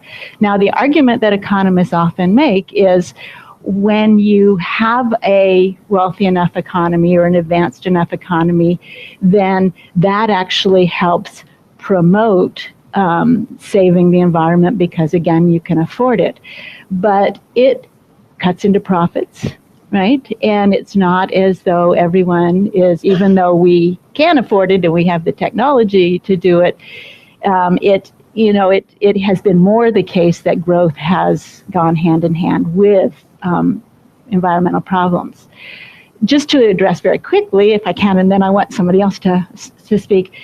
I mean, the definition really of economic recovery is when the economy starts growing again. I know the question that you posed earlier, and the answer you got was based upon employment, and that's often the case, right? That employment will kick up and unemployment will start to fall. But the actual definition that economists and policymakers is economic recovery is when economic growth starts up again. So in a sense, it is kind of the same thing, except for economic growth we might think of as a longer term trend, whereas economic recovery is really a short run response to a previous downturn, I guess. I'm going to just respond to, because I think all the points are very well taken, and your point is very well taken. I think in terms of climate change, this is why it's so important that President Obama, his Clean Power Plan that it was recently announced, a significant step forward. It basically is setting the bar for all 50 states in a way that we can say to the rest of the world, we are trying to take leadership on this. It also gives the opportunity, the economy, we can define how the economy grows. We have the ability to do so because we're a wealthy nation. We have the ability to do so. But if you look at California, for instance, with their cap and trade program that they have in place now, it's been in place for several years. They're able to drop down their carbon output significantly, have the fossil fuel companies basically pay for the cost of releasing the carbon they release, use the resources to target communities that are needing assistance in terms of mitigating the impacts of climate change, but also to boost alternative energy development in their state. In Oregon, we passed the Clean Fuels Program, and just a small sample of that, by reducing the carbon output by 10% of our transportation sector over 10 years, we're opening up opportunities for companies like Sequential in Lane County, which is a biofuel company. They're already down below that 10% level, so they're able to sell their credit to another company, and they're able to expand their business. So we can create an economy that actually works on climate change issues. There are Canadian provinces. In Toronto, they're making tremendous economic success addressing climate change issues. So it doesn't have to result in environmental degradation, though that has been our history in the past. Good morning. There is one. We'd like to make sure you have your hand up, and I'll try to catch you. Okay, I'm going to go back to mitigation. My name is Kay Harrison, and I am also an elected official, albeit on central city council level and different boards and stuff like that. What I see about how we handle climate changes with the regulations that we have in the United States that are good and vital, and we need to have them. But what happens is we move our problem from the United States to a different country because we do have a global economy. And we do the same thing with cap and trade. Are we really mitigating the problem? And what I mean by mitigating, it's like when we have a fairy shrimp problem. And so we mitigate it by changing where the wetland is, and we don't really solve the problem. And I think what we're not doing is helping the technology catch up to where we as a people now see our responsibilities lie. It's like we need to do all of the above instead of just managing the problems we have created. And when we do certain things in the United States, it's like, taking and working on that balloon to move the problem someplace else. We move it to China because we've got all these trade agreements, and now we can go to a country that doesn't have the same standards that we have because they want to be just like us. And they are becoming like us, how we were in the 50s and 60s, and having the same type of environmental impacts that we had back then. So are we really solving the problem or just moving the problems? Quick response? Sure. And 1 second, can I have hands in the central bank so I can see? And Carolina, can you move to the folk? Thank you very much. So, thank you for your patience. Quick response, Rob, is that we are making progress on it. The cap and trade requires a reduction in carbon output. It requires a reduction, and that's what we're doing in the California program and some of the things we're doing in Oregon and other places. By reducing we are the largest carbon producer in the world. We have to reduce our carbon in order to have a worldwide impact. Your points on on trade agreements, I think, are very well taken. If we loosen the standards or don't set standards elsewhere, there is an impact worldwide. But again, the CAP program requires a reduction in carbon output, and I think there's a sense of urgency amongst many people that we have to continue to reduce past the levels even that we've set with the governor's or the president's power plan. We have to reduce. Can I just make one? Oh, sorry. Sure. What? Trade agreements. I just couldn't let that go. So what we're calling trade agreements, I'm not sure if people can see my air quotes, but trade agreements are actually really less about trade than they are about sort of corporate rights and their ways of challenging actual government regulations and policies. So the actual danger is that a lot of the protections that we have passed and other countries have passed are being challenged by corporations in these, quote, trade agreements. And Canada, for example, even through NAFTA, has had to dismantle some of their environmental regulations because they were challenged by corporations under a part of NAFTA that's known as Chapter 11, has nothing to do with our bankruptcy Chapter 11, but it's a fascinating thing if you ever want to read about it. under Chapter 11, corporations can challenge governments about regulations that are harming their profits. Sorry. I'd like to pose a question about the word everybody in the proposition. And the point was well made, I think, at the beginning, that it's hard to add the word fairly without that blossoming out into a huge landscape that's hard to discuss. But we surely can have an implied significantly at the end, because if the benefits are really trivial, then they're equivalent to none at all.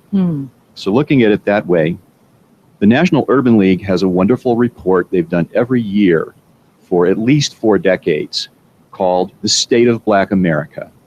It is an extraordinary statistical document, and just one statistic out of that can stand as representative of what the whole report reflects.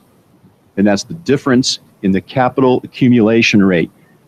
Are you listening to that part? That was a great point you made. Exactly the point you need to make.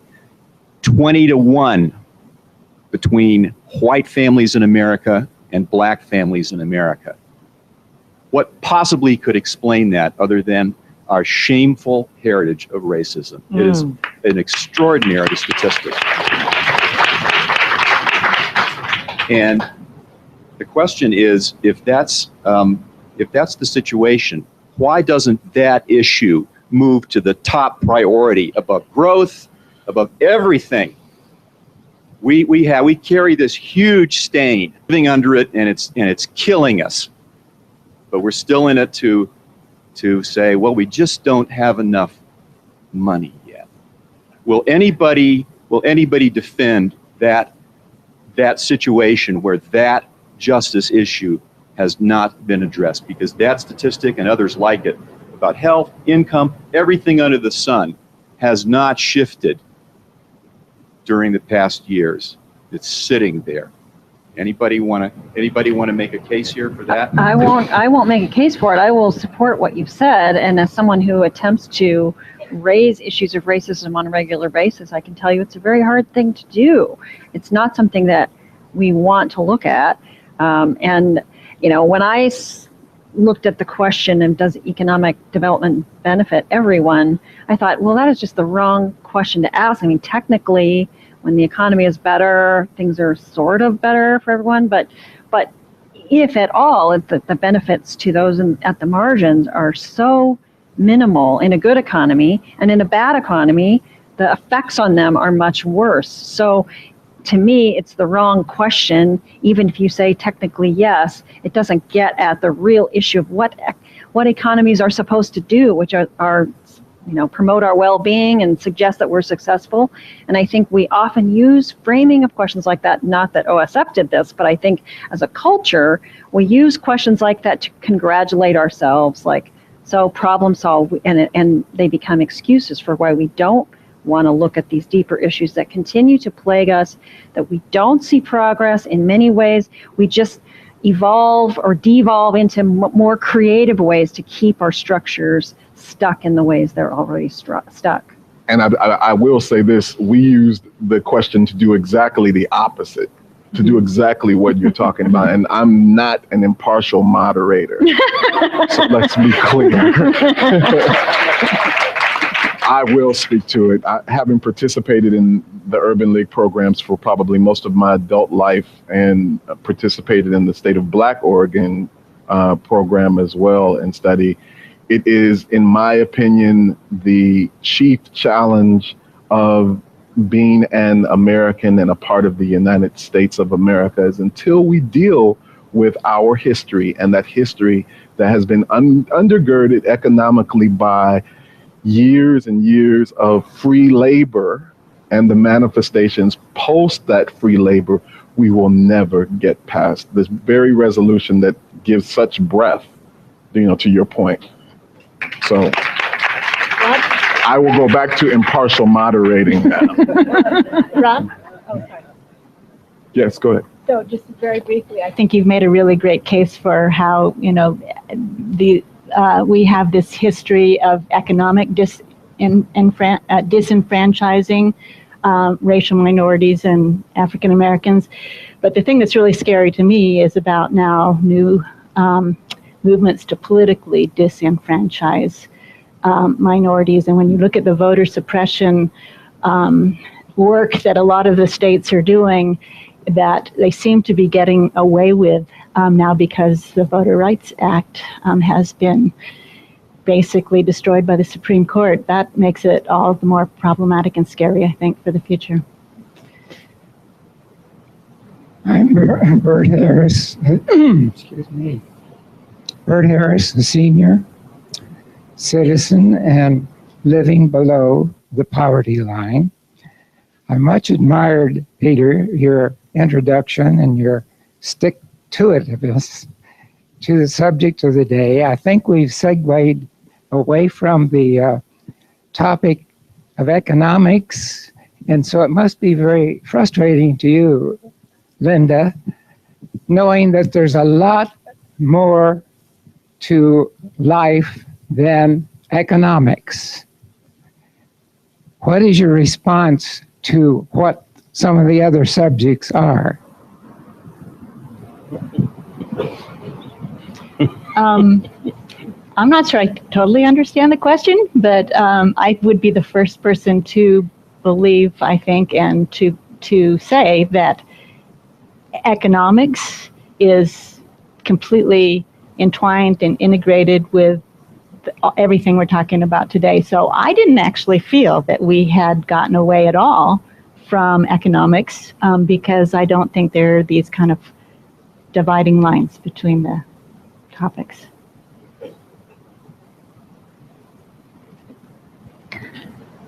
Hi, my name is Bree Foster. I'm a grad student at SOU. And one of the things that struck me in the conversation is that we are comparing data from the Great Depression to the recession back in the 80s to now. And one of the things that I remember hearing in my own education is the difference between the workforce then and the workforce now is that our workforce is almost required to be more highly educated and more skilled before they can enter the workforce, as opposed to earlier where you could graduate with a high school degree and get on-the-job training and be able to gain a specialty once you've already entered the workforce.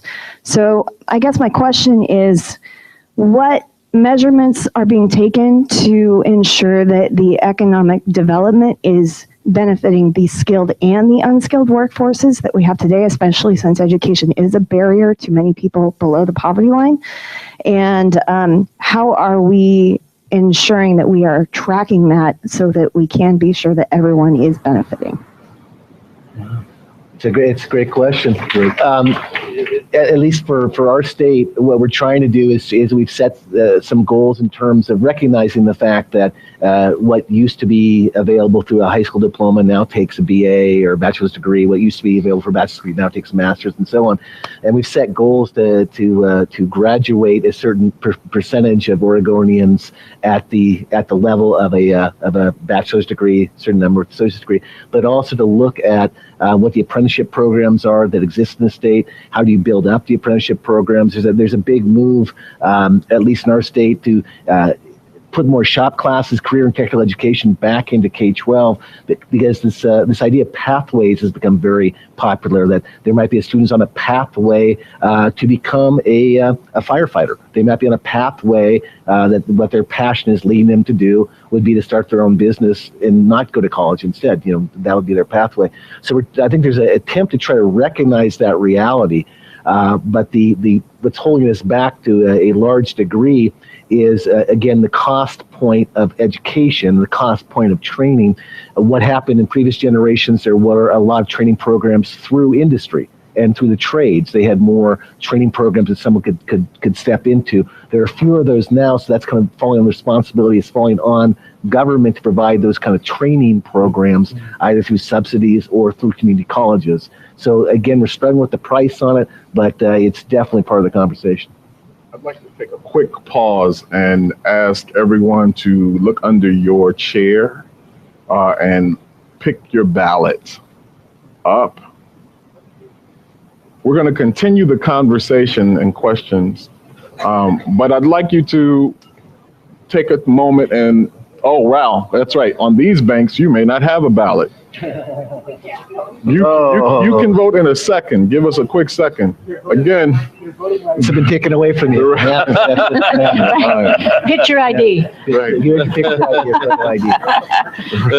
The margins, literally, huh? Oh, my goodness. Again, the resolution is economic recovery benefits everyone. Ballots are coming. If you could put your vote in the ballot box. $1, one vote, right? Indeed.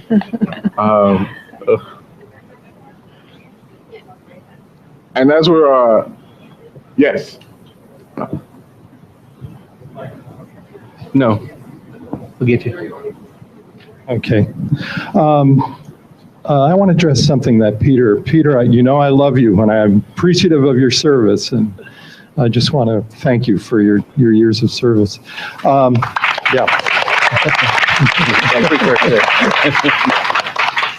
My name is Andy Sellis. I guess my claim to fame is locally is that I was one of the 3 founders of Move to Amend Jackson County, and Ashland successfully passed that resolution, and the state passed that resolution to overturn the Citizens United decision, one of 16 states. There are 22 pending at this time, so we may eventually get there. But Peter, you'd mentioned talking about regulations built into the Trans-Pacific Partnership. We have plenty of regulations with NAFTA and CAFTA. Unfortunately, they aren't being enforced. I don't think the Trans-Pacific Partnership will enforce their regulations either. In fact, any suits brought under previous agreements have all been by the multinational companies against individual states. Example that's often quoted is the country of Uruguay being sued by Philip Morris for their anti-smoking policies affecting Philip Morris's bottom line. Come to the rescue is Michael Bloomberg and Bill Gates establishing a foundation specifically for helping countries, impoverished countries, fight similar lawsuits, specifically around smoking, okay, because they are anti-smoking, Bloomberg and Gates. What I would suggest here, and I haven't heard anyone talk to this, we keep using the word we as though the nation state still exists and that the multinationals aren't really running the world. I'd like you to address that and these investor-state dispute settlement chapters that are built into this highly secretive Trans-Pacific Partnership deal that's going forward. Thanks. Professor Wilcox. Thanks. Yeah, you're right. And I alluded to it earlier when Peter brought up the TPP, but they are not really trade agreements. I mean, trade in and of itself is a good thing for the most part, but these agreements are not about promoting trade.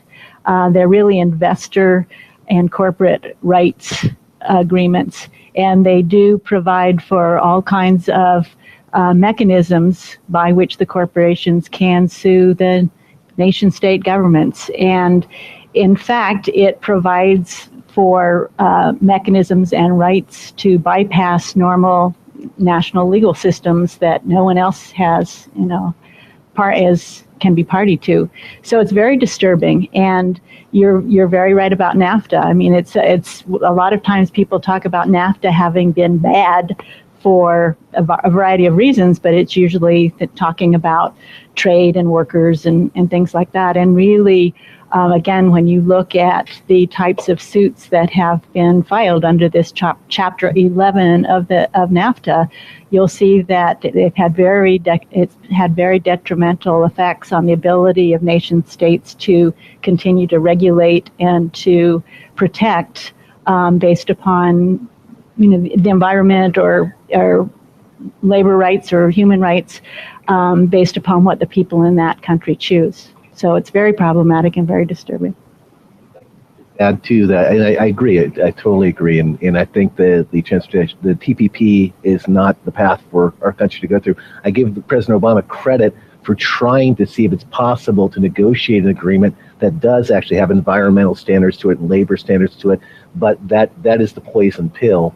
It's the governance issue. If you're giving over governance to an entity, an unelected entity, I'd have to oppose it. It's not something that we can stand. And the damage has been so great. One regret I have politically is I wasn't up in Seattle yelling about NAFTA because it was the people that were out there protesting. They were right.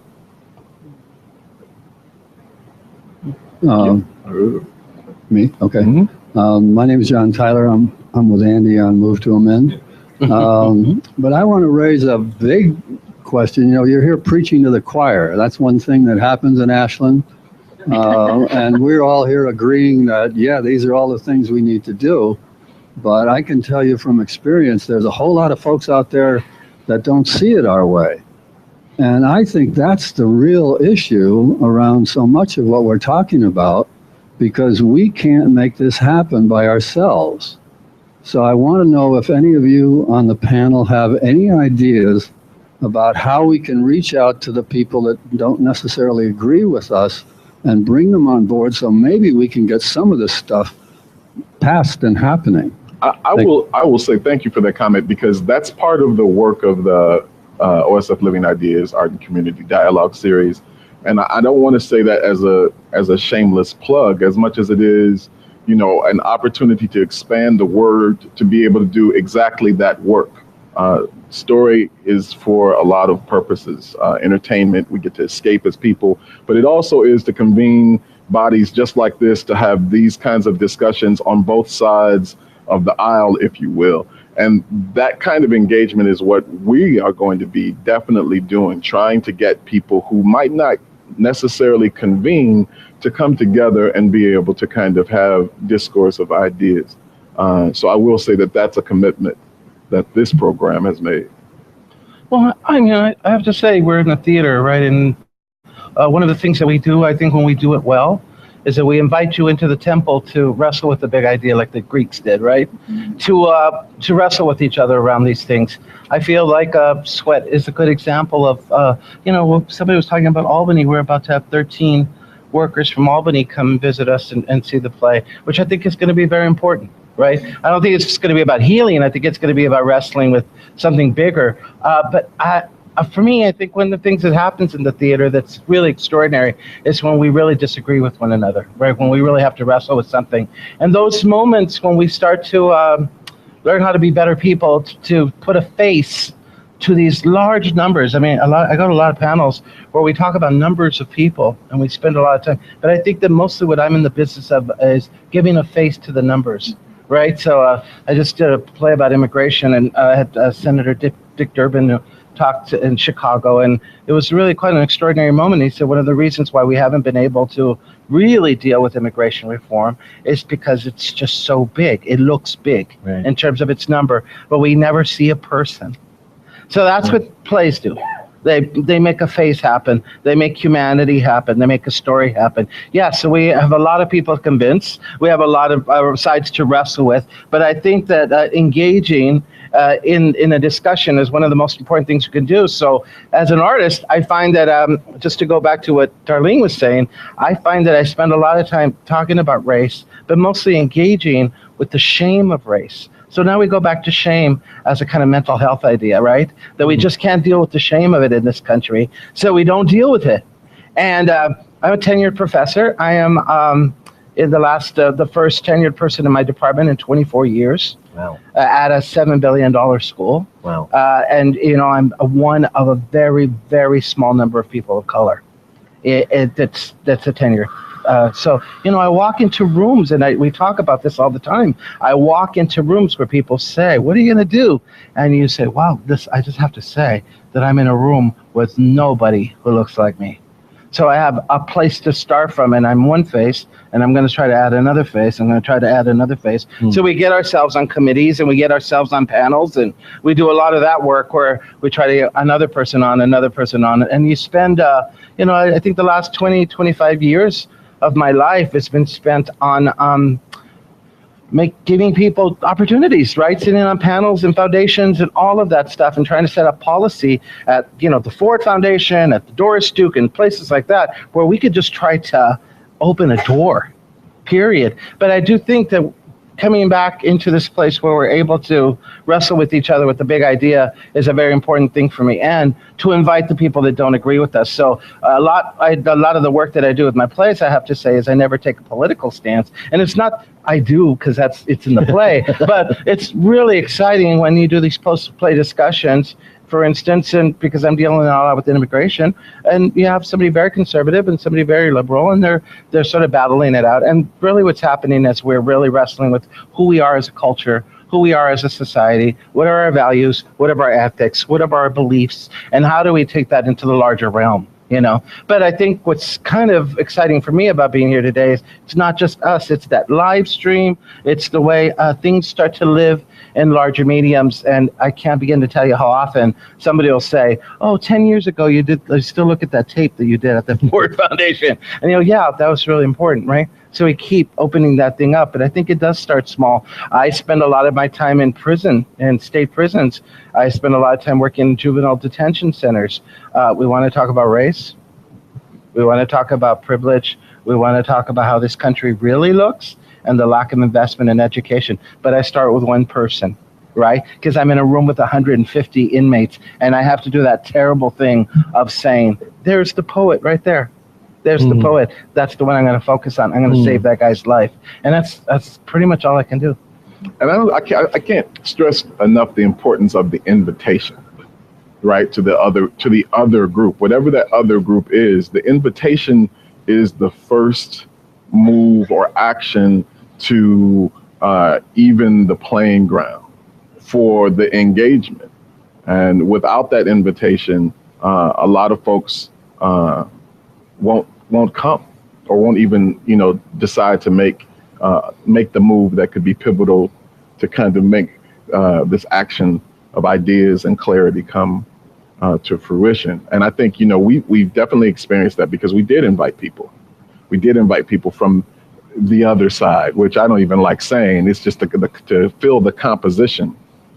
But I think until folks understand that there is a space for that engagement that is balanced and central. And notice I'm not saying safe, but balanced and central, because sometimes it's not safe, and that's okay too.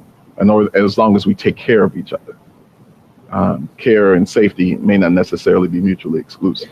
You know what I've learned, I think, in my last 3 years here of being at the Oregon Shakespeare Festival, is that the preaching to the converted audience is a very fragile audience. And I think we have to keep doing that. We have to keep preaching to the converted audience, and who is our audience, who are our allies, who are the people we work with, because I don't think we're seeing our effects in politics, in the economy, and I think that in some way we are much more fragile than we realize. Sure. I'd like to get a tally really quickly, because we're coming close to the time. Or do we have that tally, Russell? Yes, we do. The final vote, agree 10. Disagree 54. I gave it my best shot. You did. I think we have time for one more comment or question. Okay, that'd be great. I can squeeze it.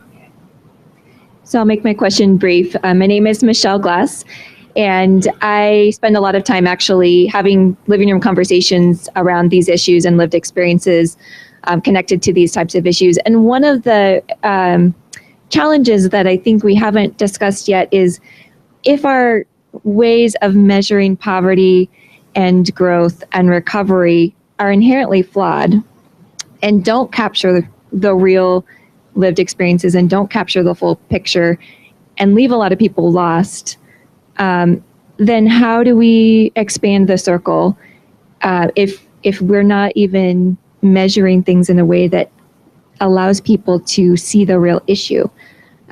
It seems like that's a really primary problem that we have to wrestle with before we can have conversations and see what the real differences are. So who decides what yardstick we use, and is that a process we can engage with?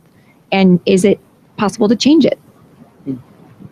Yes, it is possible to change it. It's my understanding that we have the federal poverty level, and the feds set that, and it works for all 50 states, and that's how we balance our programs against our human service programs, etc. Interestingly enough, our former governor, Kitzhaber, was looking into a proposal, or is there a way to propose and other countries have done this, I think Nepal has done it, can you measure quality of life? Can you measure happiness? And Kitzhaber took a lot of grief for even entering into those conversations about, is there a gross domestic happiness standard that you could set? And I think it obviously any standard is set by an entity. In the case of the poverty level, it's set by the federal government, but there's nothing that would keep the state of Oregon from saying, we're going to define it differently. We're going to acknowledge the federal one, but we're going to set ours here. The problem is that when working with something like temporary aid for needy families or employee-related daycare, we're not even reaching the people that are at that federally designated level, let alone the additional people that we know are there if we change that level. Last comment? I'm Vicki Simpson. I think that when we talk about modern economics, we still have this vision, at least I do, when I hear that term about some kind of manufacturing based on resource extraction. And I think that means like we're going to make things and sell them to people, and that is the basis for us to have social services. And I think there are so many low carbon jobs, and they are jobs that are pivotal to our very structure as a nation.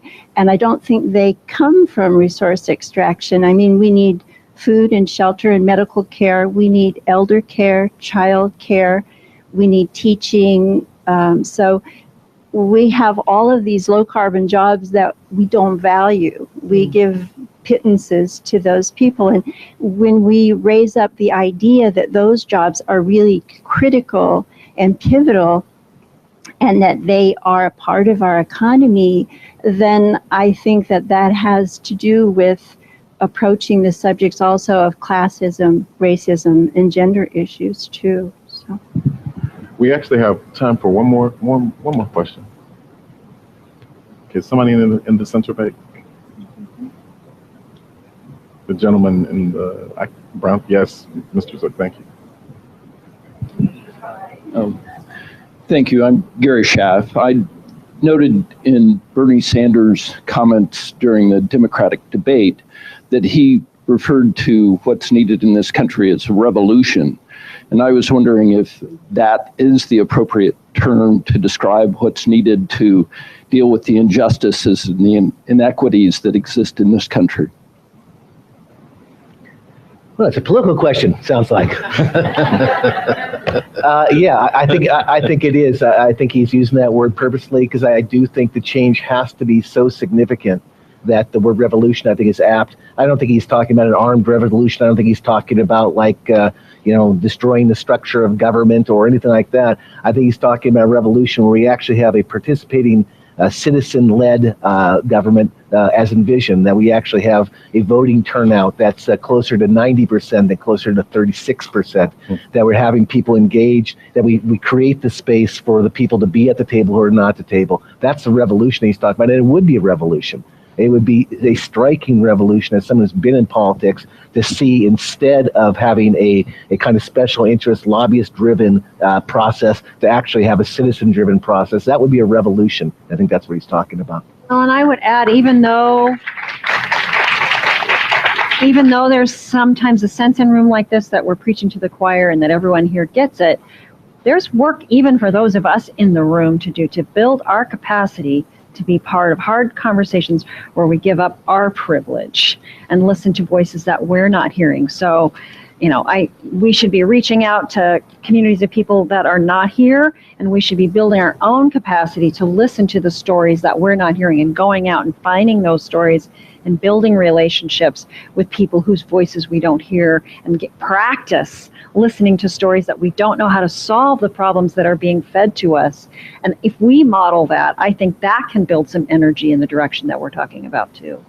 We had an interesting experiment we did in Chicago that I loved, where I was at a theater called Victory Gardens Theater, and I did a play about the prison complex in Oedipus.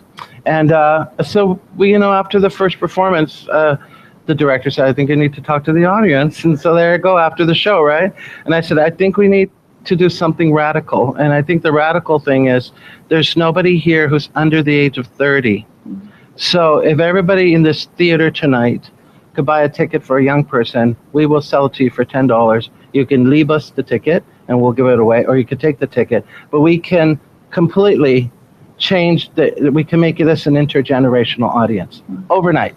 We can do that, right? If you want to diversify your company, you just need to hire people of color. You can do that overnight. Yeah, you just need to decide to do it, right? But there was a really interesting moment that happened, and that first speech, $2,500, right, of $10 tickets. And that run and seeing young people and veteran people, not old people, but veteran people, right, sitting together in the theater made something very radical happen, right? The conversation shifted because young people have a very different view than we have, right? Why do you not vote? I teach at a major university with the average, grade point average of my incoming freshman class is 4.0, and they don't vote. Oh, Lord. What is going on, right?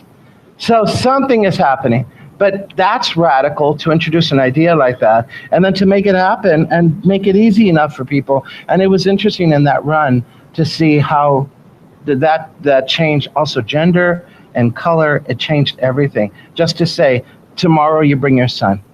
I think we need to clone Louise and put him in every community. Oh, I was just saying, I need to run for your office. There you